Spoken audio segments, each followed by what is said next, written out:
বাংলাদেশে গাছগাছালি অনেক বেশি ছিল, বিশেষ করে তাল গাছ।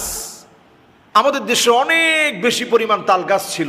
সময় বজ্রপাত বজ্রগুলো যখন আসতো, তখন এই পিলারগুলোর কারণে কোনো মানুষের বাড়িতে অথবা মানুষের শরীরে এই বজ্র পড়ে মানুষ মারা গেছে, এই কথাগুলো আমরা তেমন শুনতাম না।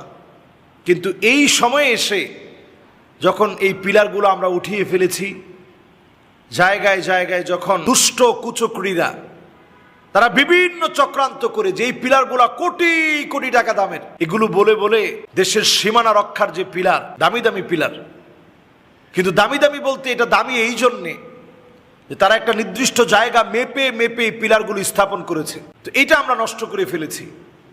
গাছগাছালি আমরা নিজেরা নষ্ট করে ফেলার কারণে আমাদের দেশে বজ্রপাতে প্রচুর পরিমাণ মানুষ মারা যাচ্ছে। একদিনেই দেখা গিয়েছে 13-14 জন মানুষ একদিনে মারা গিয়েছে। তো এই যে ভয়াবহ একটা অবস্থা দেশের, এখন আরেকটা নতুন করে শুরু হয়েছে।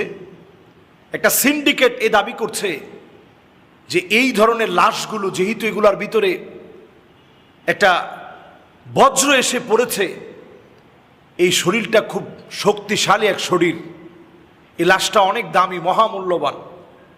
কারণ দেখবেন যে কোনো একটা লোহার ভিতরে যখন তড়িৎ কারেন্ট যখন এটার ভিতরে যখন একটা সময়ের জন্য যখন প্রবাহিত হয়, এই চুম্বকীয় প্রভাবের কারণে, চুম্বকীয় এই প্রভাবের কারণে এই লোহাটা শক্তিশালী হয়।